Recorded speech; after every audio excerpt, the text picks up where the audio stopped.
Good morning. My name is Erin Chesterton, and I'm on the marketing team here at Classy. I'm excited to kick off today's webinar, 5 Fundamental Keys to Growth in the Social Sector. We apologize for not being able to join you on video today. We're experiencing some technical difficulties, but we're super excited to have the team at Plenty joining. Your webinar co-hosts, Jennifer and Jeff, are longtime partners of ours here at Classy, and we've had the opportunity to learn from them at the Collaborative, our annual 3-day conference uniting leaders from across the social sector. I'll let them formally introduce themselves in just a moment here, but thank you both for joining us today. Thank you so much. A few housekeeping items on my end before I pass things off to your hosts. We want today's session to be engaging and interactive, so if you have any questions, please don't hesitate to ask. Just use the chat window in GoToWebinar, and we'll do our best to follow up with all questions we receive. And if for some reason we don't get to your questions, we will do our best to follow up after the fact. And one final reminder, today's webinar session will be recorded. We will send out the webinar recording and slides to all attendees following the session, so please keep an eye out for that in your inbox. That's it on my end. Jennifer and Jeff, please take it away. Wonderful. Thank you so much, Classy. It's always a privilege to partner with you all. And thank you for everyone who's joining us today to take time out of your busy schedules to be present with us. And some of you we've met before at the Collaborative, and some of you we've not. So I am calling in from beautiful Park City, Utah, and as I look outside my window, it is dumping snow here. And Jeff is calling in from Michigan City, Indiana, and I'll let you tell about the weather. But we are the co-leaders of Plenty, and we're really excited to spend the next 45 minutes with you exploring growth and abundance and how that looks for ourselves, how it looks for the world, and how we can unlock it together. Jeff, would you like to say anything? Yeah, thank you for that. Thanks, Jen. Thanks, everyone at Classy. We love working with Classy, and thanks to all of you for sharing your lunch hour or breakfast or after lunch hour with us. We have a few intentions for the day. We're gonna start and tell you just a little bit about Plenty. Some of you are new to us and what we do and our kind of unique take on the world. So we'll do that for a few minutes, just tell you about our worldview. Then we're going to take a step back and tell you a little bit about the clients we work with and what we're seeing is general trends in the social impact space, and specifically how what we see to be interdependent dynamics, how fundraising links to team satisfaction, for example. And the intention is to hopefully give you a sense of not only what we see in the space, but maybe give you a different lens with which to view your own team and your own work at your organization. So sit back, relax, and be as present as you can. For those of you who have heard us speak, you know, your presence matters, and you'll get so much more out of our time together as you allow yourself to really be here now. We're going to save questions until the end. So if anything sparks your interest or you're curious about unpacking a concept, just save that till the end, and we'll leave about 15 minutes to have some interaction. So as Jeff said, we're going to just kick into a little bit of a high-level overview about Plenty, about our ethos, about what we believe and who we are. So first and foremost, our vision is our name. We believe in a world in which there's plenty for everyone, plenty of resources, plenty of health and happiness, plenty of wholeness. We believe that you are enough, we are enough, and there's more than enough to go around. We have a really specific worldview, and it's based on a kind of a few key tenets. And the first is that hope is help. Now, if you've heard us speak before, you know that for a long time we used to say hope needs help, with the idea that it's inspiring and noble to be one of the change makers. And we've changed that in our work after the last couple of years to this idea that hope is help. Like, look, it's no secret we're living in a time that's very divisive and very combative. And just the way that we show up matters. Being faithful, being idealistic, striving to be positive makes a difference in the world that we're in. Hope is part of how we help, and being hopeful is part of what we do as people in the social impact space. We believe that abundance is all around us, and it's a choice to see it. Whether it takes form in beauty in the sunrises and sunsets, or whether it's the beauty in the connection of a conversation. We have been taught to look at what's not working.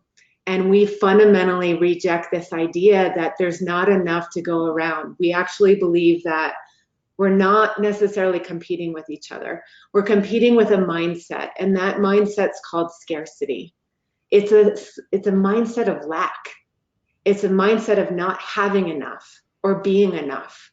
And when we can orient our focus, our thoughts, what we pay attention to, towards abundance, towards choice, towards options, towards the beauty all around us, our life changes, our work changes, and the impact that we seek to make in the world starts to take form, and amplifies our resources, our fulfillment, our happiness, if we can just rest in this idea that abundance is all around. And that's how we describe what we do. We say we actualize abundance for people like you. And, you know, if you're listening, hopefully we already sound a little bit different than maybe other fundraising consultants or strategy consultants out there. The worldview is based, as Jen said, on this idea that if we're trying to turn around a program that's not working, or an organization that's maybe in disrepair, or we're trying to start something new, that it starts with the belief that there's enough, that we're not competing, that there are enough donors, that there are enough advocates, there's enough awesome people who want to support us, there's enough open space in the strategy map for us to coexist with the other groups already doing what we're doing. So while our work can be really tactical, and we get into marketing details and fundraising details and leadership dynamics and teams and long-term strategy and short-term operations, it's all based in this idea that abundance is our birthright, and we need to step out and claim it, and that people who are telling us that there isn't enough to go around are trying to sell us something, or trying to keep us in a place of fear that's really not successful for any of us. Yeah, and when we kind of settle into that mindset, we have experienced for ourselves that we start to take the pressure off. We give ourselves permission to get off the hamster wheel of running, of striving, of proving, of convincing. And so when we can settle into that, wow, I have choices of abundance, I have choices of resources, we have it right here within our reach, it starts to bring calm, and with that calm starts to create connection and insight for the answers we seek. So this sounds very kind of high level, but we really ground it in 3 primary dimensions and focuses of our work. We help organizations, companies, for-profits and nonprofits in the social sector, actualize abundance in revenue, impact, and fulfillment. So in revenue, we really focus on how do we create innovative strategies and campaigns that will significantly lift the finances in a meaningful way. And as a result, like so what we, increase our revenue, increase our profits. What is the outcome? What's the impact we're seeking? We do a lot of work with helping organizations remember why they're doing what they're doing in the first place. Why does it matter? What are we going to do with $1 billion that we've raised for social good? So we really help architect and craft approaches that will have long-term meaningful impact in the world. And that can range from cleaning up the oceans to curing cancer and everything in between. The varieties of how people want to make an impact, as you all know, are different and they're unique. And so how do we combine revenue and impact in a way that matters, in a way that we can really measure the results? And then most importantly, fulfillment. Organizations are made up of people, and if people are sick and tired and stressed out and burned out, which we see many people are, our turnover rates are through the roof, and we have a sick organization, not a well organization. And the impact we are making comes with a high cost to our health and to our happiness. So a lot of our work is helping to align the passions of the individuals, align their souls to their work so that it's congruent. It naturally, lifts, it naturally brings joy into people's lives and into the work. And as a result, the work's much more meaningful. We've had our own kind of reflection and growth over the last several months, I would say, in that we've reversed this order. And we talk about actually reversing fulfillment, impact, and revenue, because what we're seeing is this epidemic of people not being happy and not being fulfilled in their workplace. And if we can't get that right, then the impact that we're making is subpar.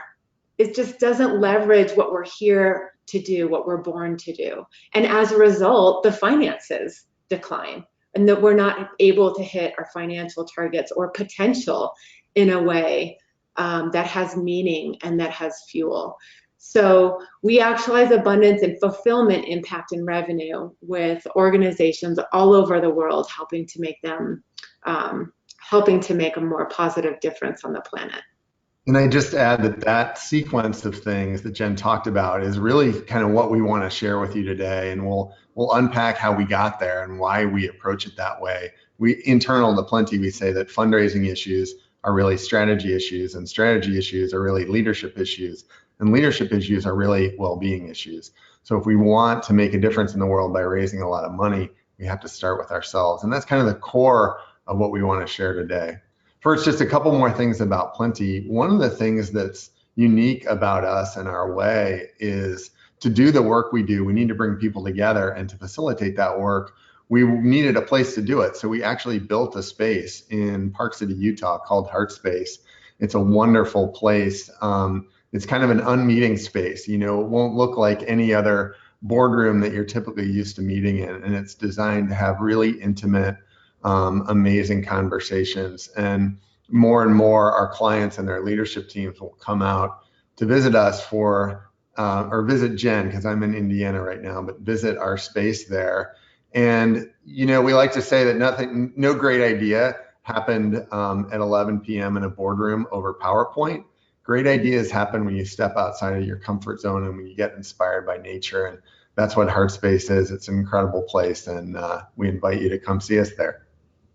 Yeah, it's really special as we look at Heartspace as a team member, quite honestly. She does a lot of lifting for us in the sense of creating a safe place for people to go deep. Because the strategy issues, the leadership issues, the social impact issues that we are all facing today in the most changing environment than we've ever seen in history requires open space to think, to feel, and to really, tune into the insights that are not only within ourselves, but within the team. And we find that so many of the executives that we work with and the teams that we work with are thirsty. They're starving for quality time to have real conscious conversations. And that's what Heartspace has been built in mind for that. We've worked with a lot of organizations over 2 decades, a lot in the social impact sector, especially in the nonprofit space, and more recently really getting into the for-profit sector as for-profit brands are looking to create a social purpose strategy. And we have had just such an honor to help them raise over $1 billion for charity, like I said, in all different types of flavors of impact and cause. Jeff, would you like to add anything to that? No, I think not. That was wonderful. So, what we want to do first, we want to start to unpack this idea of why fundraising and well-being are linked. And that's really kind of one of the main things we want to leave you with. But we also, the reason we got there is by learning from clients like you what's happening in the social sector. And so we want to step kind of out of the day-to-day that many of us are in all the time about our fundraising results and our technology issues, and look at some of the meta trends that are really important that have emerged for us in the last collective 20 years of working in the space, but specifically in the last 4 or 5. So that's what we're going to do first. And there's 6 things that we want to share with you. The first is, an increasing trend towards personalization. And all of you are part of this in some way, shape, or form. We're part of this. 30 or 40 years ago, you could fundraise. Even 20 years ago, you could be a large organization that was doing great work in the space, and people would donate to you just because they knew you. That world doesn't really exist anymore. We live in a world where we can personalize what we want and what we need in all facets of our life, and that's extending to social impact. Last week, we were just meeting with the leadership team at Fidelity Charitable. Fidelity Charitable is now the largest nonprofit in the world, and they didn't really exist 15 years ago. Their model is about letting people specifically choose where they donate. So that's an incredible trend. If you're a smaller organization, you're in the right position for that trend. If you're an older, larger organization, you might be seeing that new donors or younger donors aren't necessarily choosing you the way that they might have 10 years ago. It's a fascinating dynamic. It's part of all of our lives, and it's hitting social impact as well. Yeah, we put actually passion at the center of all of our models because it is the easiest clue to growth. It is the fuel that informs everything else.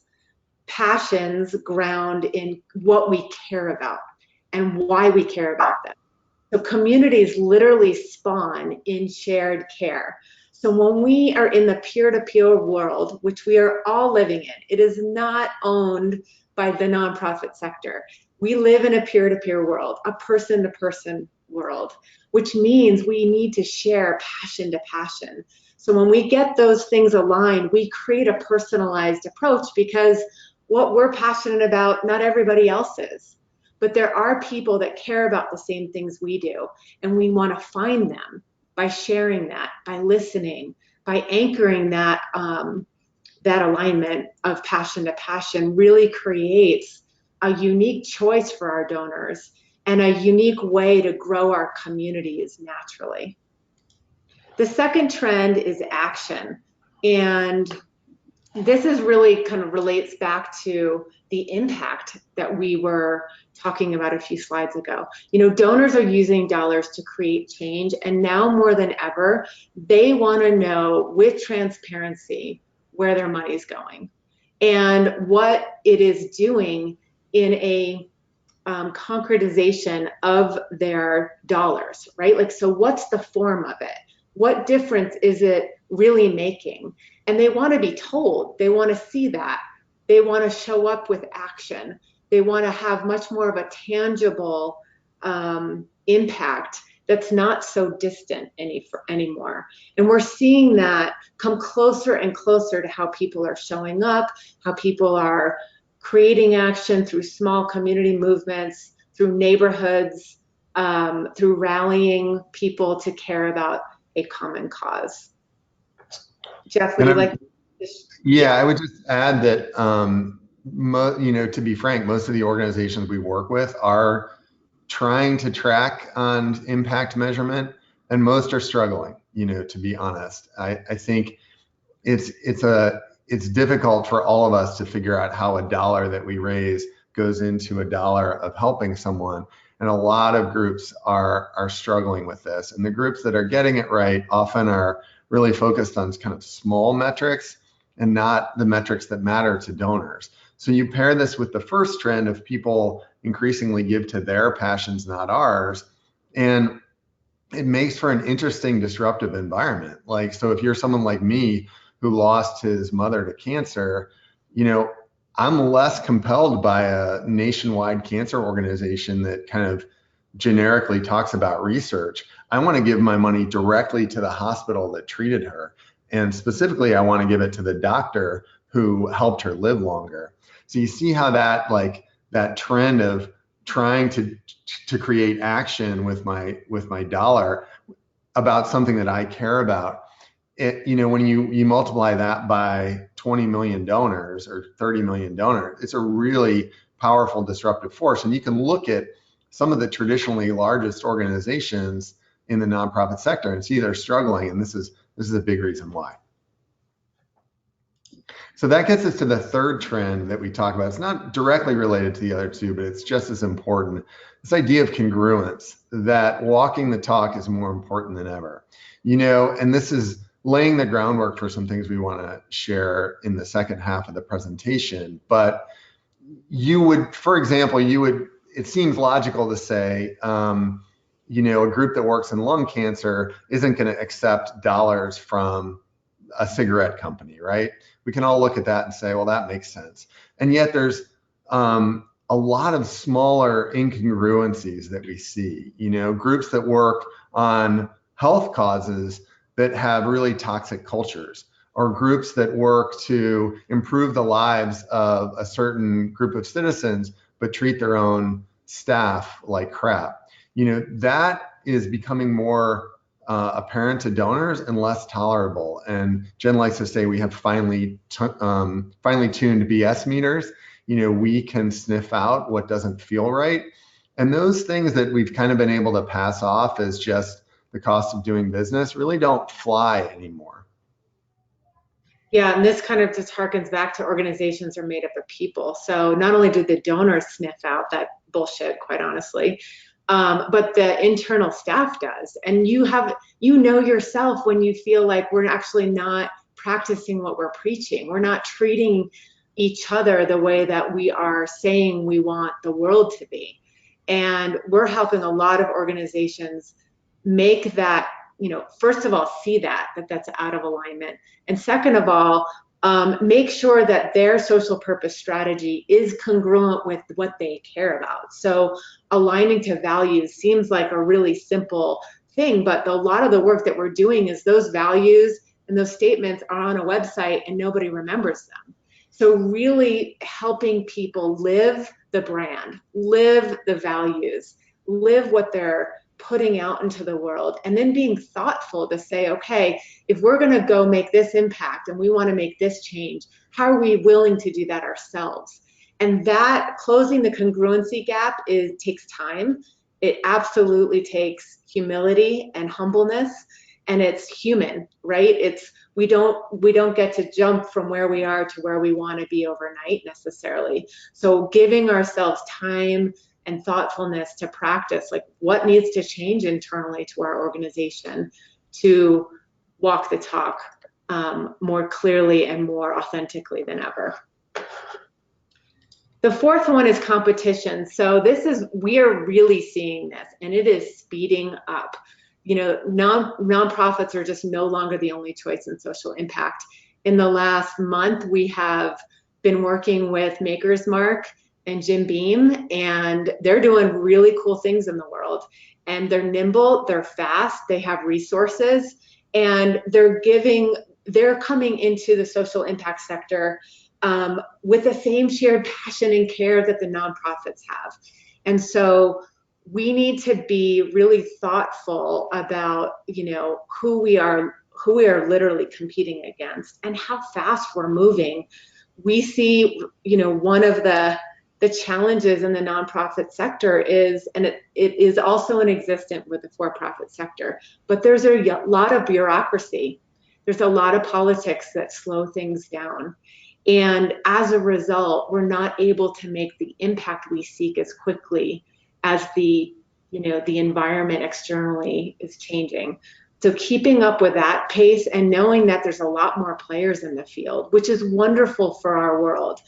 Again, abundance is out there. There's more than enough to go around. So looking at the resources we have and looking at who is trying to do the same things that we are, could we partner with them? Could we explore a conversation? What is the benefit of us working together rather than thinking we're the only ones who is trying to solve that problem or issue is really a provocative question we find that people are starting to consider more. And one of the reasons we like, I'll put a plug in for the Classy Collaborative, which is a really great, it's an incredible conference, and I hesitate to call it a conference because it's a nice convening of conversation that's, I don't think has a parallel in the sector right now. And one of the reasons we like it is because there's a lot of people exploring this. By this slide, we don't mean to say there's anything wrong with the nonprofit sector. There's a real need for for nonprofits. There are certain things you can't monetize or legislate. What we're saying, though, is the for-profit space is coming into social impact as well, and government's coming into it. On the other side, there are things that we're starting to just enforce. So the nonprofit space has to find its way, and for-profit companies that are getting into this space sometimes, as Jen said, can be a lot more efficient. And it would be a mistake to say they're all being capitalistic. There's a difference in our minds between cause marketing, which is a little bit about kind of vacuuming up quick money, and real social impact. And the groups that Jen mentioned that we're working with, and there's a lot more, really are motivated by a desire to make genuine change. So as a nonprofit space, what's our way there? How do we navigate against corporations who have a lot more money, who have a lot lower need to show a rate of return, and are genuinely idealistic? It's going to be an interesting time in the next 5 years to figure out how we negotiate that. That leads us to trend 5, which is another big sea change, which is, we're about to live through, or starting on the front end of living through the largest generational wealth transfer in history. And that is really interesting, in a lot of ways. One, if you're a younger organization that has mainly younger donors, you are in a great position, because there are going to be a lot of 30 and 40-year-olds inheriting a great deal of money. And on the flip side, if you're in an older organization that maybe hasn't adapted as well, you're probably getting a little scared right now. And I would tell you, one of the biggest dirty secrets of the clients that we talk to in the nonprofit space, and particularly larger organizations, is that their donor base is aging, and in a lot of cases is literally dying out. Here's an interesting metric for you. See if you can figure out the median age of your donor database. It's not very hard to figure out, by the way. Just look at everybody's birthday, figure out their age, figure out the average and the median. And I would tell you, for a lot of groups we talk to, that average age could be in the 60s or 70s. Think about that. That doesn't, it makes some sense because wealth corresponds with age, but we shouldn't see that in the number of donors. So if you have a donor database that's, aging out, you need to figure out how to appeal to a younger demographic. And that younger demographic, I think the point here, isn't necessarily going to be drawn to the organizations that were big 10 years ago or 20 years ago. They're drawn to different organizations. And this is a really interesting, I think, fun for some organizations, and for others, very challenging dynamic that we're starting to live through right now. Yeah, and when we talk about, again, peer-to-peer, person-to-person, passion to passion, it's prudent for us, it's vital for us to slow down and to think about and learn and research, what is the mindset of this generation? What's the mindset of the millennials? What do they need and want? What do they care about? What's the Gen Z generation coming after them? What's their mindset? Where do they care about? Where are they showing up? What matters? And does that align to the difference that we're making through our efforts in our company and our organization? So we see a lot of intentional kind of persona work, understanding our target audience, etc. That's so important to match the people, person-to-person, peer-to-peer construct. But there's all these nuances, and it's not just age. There's a completely different culture rising, and how we serve them generationally for years to come is going to be a critical strategic differentiator for our leadership and for our growth. And last but not least is the 6th kind of trend, and it's in the area of well-being, the modern crisis. And we would say that we're living in a sick care epidemic, where we are on the hamster wheel. People are getting ill. We're being treated by drugs to do the quick fix. And we're in a survival mode, quite honestly, as an industry and as a society right now. And what's happening is we've come out of balance with our body, minds, and souls. And what well-being means is really being well. it's being whole. It's being in right relationship with our unique bodies, our thoughts, our minds, and our spirits. And whatever that means to you is important, and it's different for each one of us. But the idea that corporations and companies, we can keep cutting staff, we can keep cutting budgets to invest in our people, we can keep putting more and more responsibility on, there's a tipping point. And we're seeing a tipping point in how people are self-reporting how much they care about themselves, which we'll talk about in a minute, but also turnover, right? People not, again, being fulfilled. And it's not a soft, fluffy, nice to have anymore. It's actually the number one essential step we can do to care for the work that we are stewarding, is to care for ourselves. And truly, I know I'm preaching to the choir, but we know we can't give what we don't have.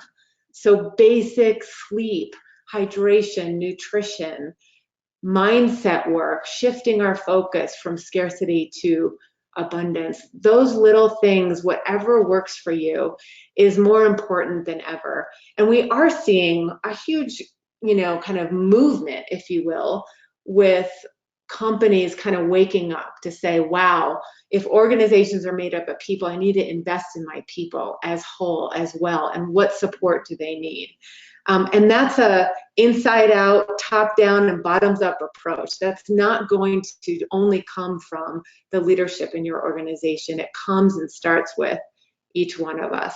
So we'll talk more about this crisis and what we're seeing as we assess the social impact sector rather, and seeing how people are self-reporting as this being incredibly low right now, as it informs and influences our work.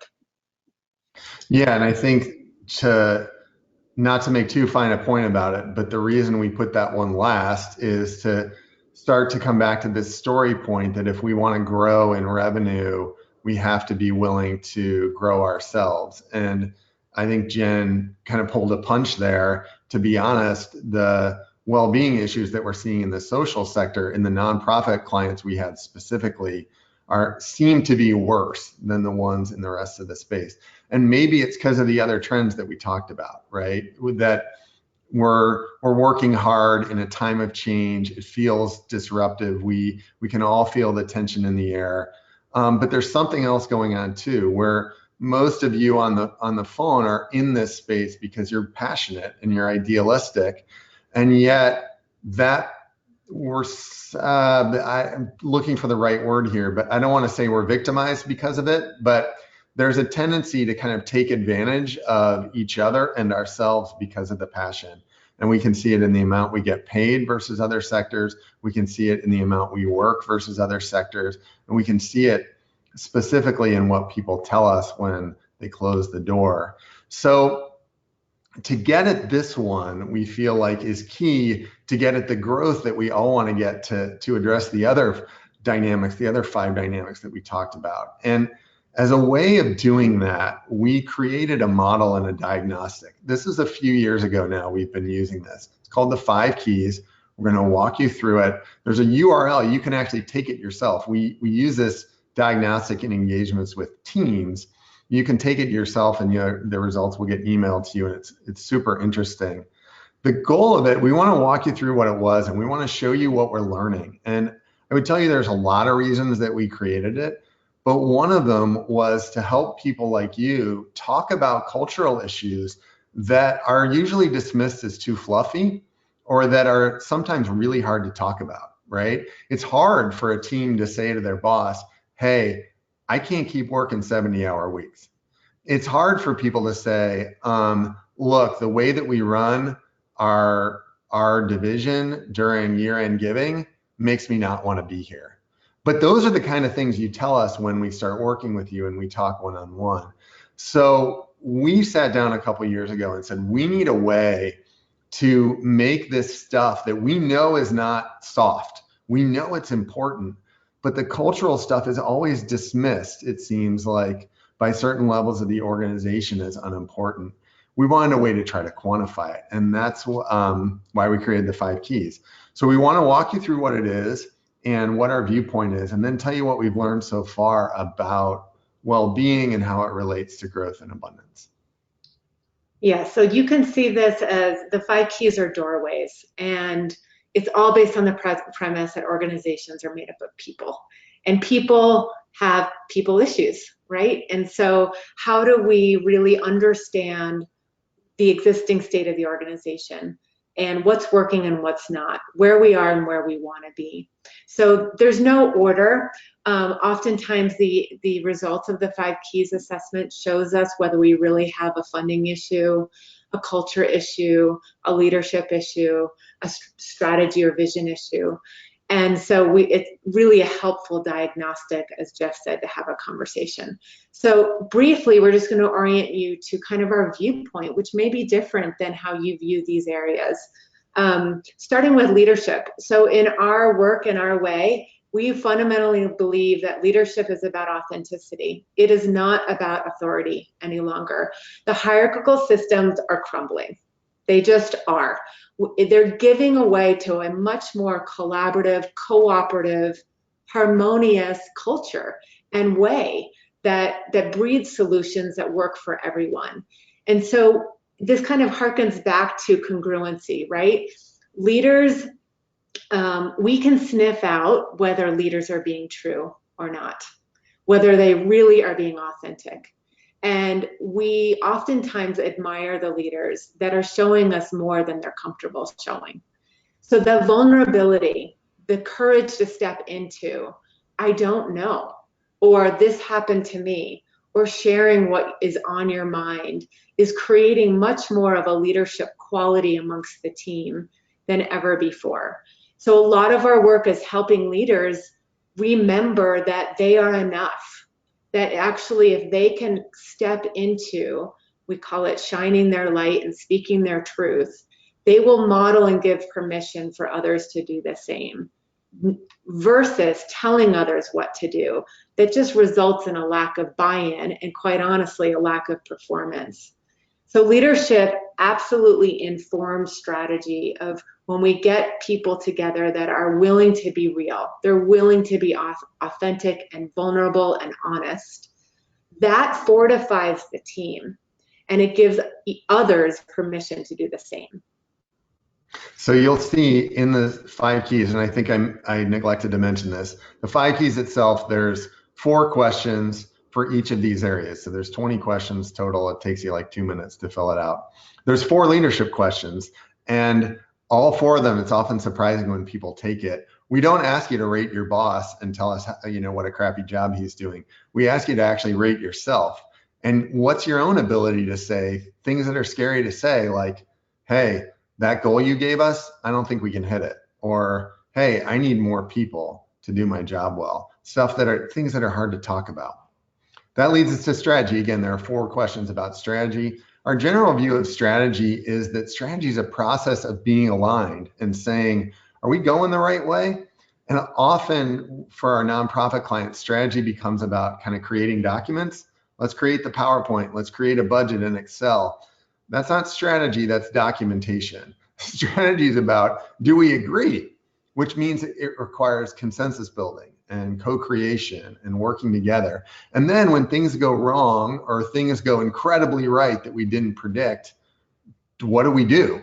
That's really when strategy comes to play, when we're confronted with the unexpected, which, as you know, happens all the time. So the questions on the 5 keys ask about things like agility. How able are you to adjust when unexpected things happen? Or vision. How often do we talk about why we do what we do? Yeah, and in strategy, we have a saying that the process is the product. Literally the process of conversation, the process of sharing and aligning around vision, aligning around how we're different, aligning around who we're serving. Those are the nuggets that create strategy. And again, it's not the outcome, it's the means to get there. And that rolls right into funding. Like, we fundamentally believe that funding is a means to an end, not an end. When we randomly, or when we set a financial goal, if we don't understand or are not completely connected to why we're doing it in the first place, why it matters. Are we on blueprint? Are we all speaking the same thing towards the common goal? That energy results in a financial outcome.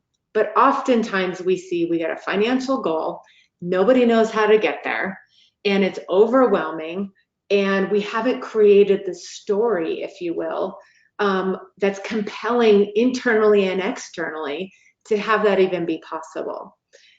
Oftentimes the dollar amount is like, just think about your budgets. You do a budget, and then oftentimes a month later it's out of date because something in the market, something in society, something has changed that we didn't predict. Whether we got an influx of a donation or whether, a whole sector was disrupted, we can't predict those. So we have to make sure that the way that we're getting to our funding growth and having revenue, honestly, at the end, after we focus on impact and fulfillment, results in, a much larger expression or accomplishment of the financial targets we set versus doing it in reverse order. And the funding questions here, you can probably tell, like, the questions are all designed to bring out the elephants that are hard to talk about. So the questions in the funding category are around things like investment. Do we invest in our own ability to raise money, for one? Reciprocity. Do we actually give back to people, to our team, what they put in? It's interesting questions. That takes us to community. And as you can see here, the idea is that the wisdom is in the collective, right? And specifically what we're meaning is, we live in a time, it was probably always this way, but more than ever with technology and with everyone able to have a voice, we live in a time where we have to let our constituents have a say, where we have to involve, and more than that, we have to involve them in what we're doing. We can't kind of sit in our headquarters and say, well, this is what the field staff wants, we're going to tell them what to do. Or say, we think this is what our donors want. Actually, they know what they need from us. Our staff knows what they need from us if we ask them. So the idea about community is, do we have a group that resonates with the things that resonate with us? And are we listening to them? Are we talking to them in a way that solicits feedback and makes them heard? Yeah, and you can apply this to your own meetings today, honestly, and tomorrow and the rest of this week. Like, how well are you listening? Because the wisdom is in the room. And we see so often that we are just speaking at, we're talking at, we're telling, versus asking a very simple, thoughtful question and deeply listening to what the answer is. Not just necessarily in words, but where is that person coming from? What is their experience? What do they need? And can I help them with that? And it's slowing down to be able to really harness the wisdom that's in the community, that's in the collective, and that's right around you. That seems to be a lost art, quite honestly. And it's in our own power to practice that as individuals today. And there's really no instructions for it, but just by shifting that, you'll be able to tap into the solutions that you seek in the collective. And then lastly, that just takes us to well-being, and well-being, is at the top for a reason. It's being you. It's finding right relationship with your body, mind, and soul. It's this idea that you are enough right now. Like, the answers are not outside of yourself, even though culturally we've been totally led to believe that's true. Getting off the hamster wheel, stop running so fast, to do more, be more, have more. It's literally this idea of like surrendering to this majesty that we've been given called life. And how do we care for this incredible vessel, this physical beingness, this beautiful spirit that we all have? And when we can care and nurture for that in a way that is meaningful to us, we will emanate that out to everyone we meet. And our donors, our team members, they all deserve and seek the same.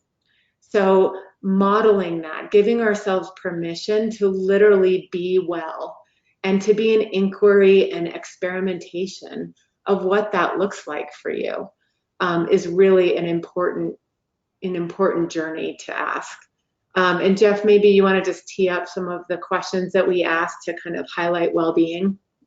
Yeah, so I was just gonna go there. So we ask the 4 areas here are around things like self-care, fulfillment. How fulfilled are you by the work we're doing? And this is where, again, like we're trying to get at things that we know everyone's talking about, but maybe the boss isn't listening to.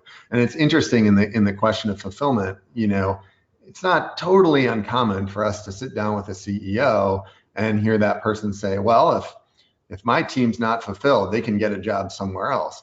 Oh, really? Well, did you know that of your 100 staff, they all report that they're not fulfilled? Like, don't you think you want to do something about that?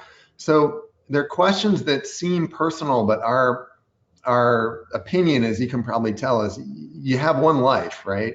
You're the same person, or hopefully the same person at work and at home, and don't we want that? So there's 20 questions in the assessment along with 2 others, and we're going to start with the 2 others. We're going to just show you some of the results, kind of draw you into the conversation for yourself and for your team. We asked 2 open-ended questions: describe yourself in 1 word and describe your organization in 1 word. And those have become some of the most fascinating. So we probably have now about 1,500 responses. We probably have more than that, but what's in the database, you're probably seeing n equals like 1,500 here-ish, give or take. And this is a word cloud of how people describe themselves. You can see we're a passionate bunch, right? Fantastic, really great, very positive words. Once in a while, we'll find someone that really red flags and says something, pretty disparaging about themselves. But, you've got an unsure in there. But you can see people describe themselves as really positively. Now, it's a different picture when we ask people to describe their organization. You get these words that are sometimes really positive and sometimes a little bit unsure, evolving, that could be good or bad. And then you get words like archaic, disjointed, bureaucratic. And what's been interesting is as we compile the results, we're starting to be able to predict the tone of the word that someone uses to describe their organization correlates to, in general, how positive they feel overall about all the scores. So it's a way of starting to say culture really matters, and your experience at work matters. Your fulfillment matters to whether you can make an impact and whether you can raise money because of it. And that's really what this is about. It's being in that inquiry. These are, Jen's clicking, so that must mean we're going. These are all of our results. You're seeing the average scores of every respondent to all of the questions. They're colored by key. This is probably almost impossible for you to see on the screen, but we're going to point out some of the things that are most interesting to us, that maybe we hope get you thinking about your own experience. Yeah, just real quick, just given that we're short on time and want to leave some time for some questions. The blue is leadership. So you see at the top, these are the higher scores, and the bottom are the lower average scores of the social sector. And we find in these results, we've got people that are saying that they have self-confidence and authenticity and trust and competence, and those conglomerate up at the top as higher scores of the sector. So we've got a high sense of self-leadership. And at the bottom, interestingly, it is a lot of funding and well-being lower scores, and those kind of rectify in orange. So when you look at like our funding, our ability to diversify, do we pursue a variety of sources of funding? Reciprocity, do we feel like the giving and receiving cycle is in balance and is in harmony? A lot are saying no, and that it's not sustainable. And then how often do we invest in growth and expansion? Again, this goes back to what Jeff was saying, like, you are worth it. As a leader in an organization, if this is an issue that we're not investing in people, completely correlates with how they are self-reporting them in a word cloud, in the word to describe themselves, the word to describe their organization, and self-care. Like, how often do you take care of yourself in the presence of pressure and daily demands? And for most of us in our culture, we come last. We're givers. We're we're doers, we're idealists, we're helping to change the world. So I come last. That is not sustainable any longer. And that is absolutely having a direct effect on our funding, which is fascinating, right? So the more we care for ourselves, the more we are fulfilled, the more we're in alignment with the work that we're doing, the funding will result as a result of those choices. And even if it's super scary to leave, and change is scary for everybody, or a lot of people, not everybody. But if you're not fulfilled at your work, go find someplace else you are, because life is sacred and the time is now to make those choices and invest in yourself, to really do some deep soul searching of, am I at the right place? Am I here expressing my full self? Am I fulfilled? Because there are thousands of other places that you will find that answer is yes, if it's not where you are. So these scores, these trends is just fascinating as we connect the dots between self-care, well-being, reciprocity, and funding issues, as we look to make a really positive impact in the world that we collectively can do together. Jen, I want to point out, we have a couple questions. I want to point out one more dynamic that's fascinating. One of the lowest scores consistently is vision. And the vision question is in green. It's that lowest green bar. It says, how often do you discuss why you are here in your dreams for a better world?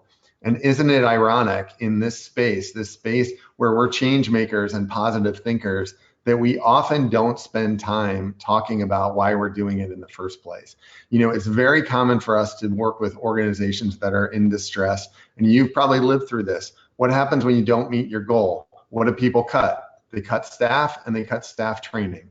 Well, our whole agenda here is to try to change that when you get into trouble, the first thing you want to do is add staff and add to the well-being of your team and add to the investment that you're making in them. You want to talk more about the difference you're making in the world, not say, well, when we just need to hit this goal at the end of the year and then we can talk about the good we did with it. It's not how the world works. It starts with us. And we hope this tool helps you have a dialogue with your own needs as a person, with yourself, but maybe sharing it with your team and getting your team to take it and having a dialogue about what kind of culture you want to create for the organization, because it really matters on the results you get. Yeah, lovely. So again, just another invitation to take it. You'll get the scores sent to your email. We'd love to have a conversation with you if you would like any support or explanation or discovery as to what changes would be helpful to make. So you can see the URL here on your screen for the 5 Keys assessment. And, you know, honestly, this is an organizing structure in our framework for some of our services. So in the leadership category, just want to invite you to come to HeartSpace if this resonates with you. We have 2 retreats coming up in June and in October of this year. And it's Leadership for Life. It's really about connecting with other leaders from all different sectors, from all different levels of the organization as human beings, to really remember who you are and to reconnect to your unique passions and to your unique blueprint. It's so yummy. It's a 3 day retreat here in beautiful Park City. And we invite you to just check out our graduates and what they have said going through it. And if you have any questions about it, we'd love to talk more. And then again, just in support of our well-being, again, this idea that, you know, saw it on a question coming through, that often in the nonprofit sector where we take care of ourselves last, you know, this is really a shift from self-care to soul care, is Lumeria. And it's a retreat that we host. It's really special. It's really soft and gentle in caring for your body, mind, and spirit, and really helping you reset, tune into what you need now, what is comforting, what does fulfillment look like, and how do you step more into right relationship with your body, mind, and soul. And then Jeff, why don't you tee up and just invite others to maybe explore Meridian a little bit. Yeah, Meridian, there's so much information on our website. Meridian is a service that we use with teams leadership teams who are setting strategy at any level of the organization. And it focuses on a process of getting us all on the same page. It's incredibly rewarding. We have a few different questions coming through. On logistical notes, the presentation will be recorded. Looks like some of you couldn't see the slides. They were brilliant, so they will be part of what you can get. And a couple interesting things here. Paige asks, how do you define social sector? And I would tell you that we're broadening that definition. That was one of the trends we presented earlier, that more and more for-profit businesses are entering the social sector. Social purpose sector is kind of how we usually say it. We're shorthanding it a little bit today. And I think the broad definition is, groups that are altruistically helping to make change. But it's a big sector. And one of the things that's fascinating to us, Paige, is how much that sector has expanded. So huge opportunity, and maybe more competition if you choose to look at it that way. Yeah, we have a question, actually 2 questions from David. Maybe just start with the first one. David asked that in the nonprofit sector, where too often we put ourselves last so that we can help more people with our passions and interests.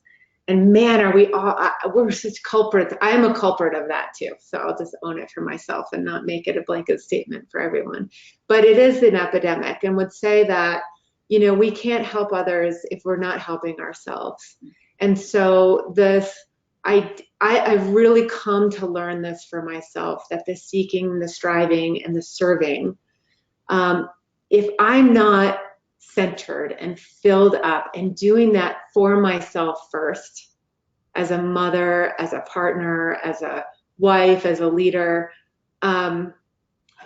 it's a head game, because I think I'm doing it, but there's subtle resentment or exhaustion or overwhelm that is the aftermath.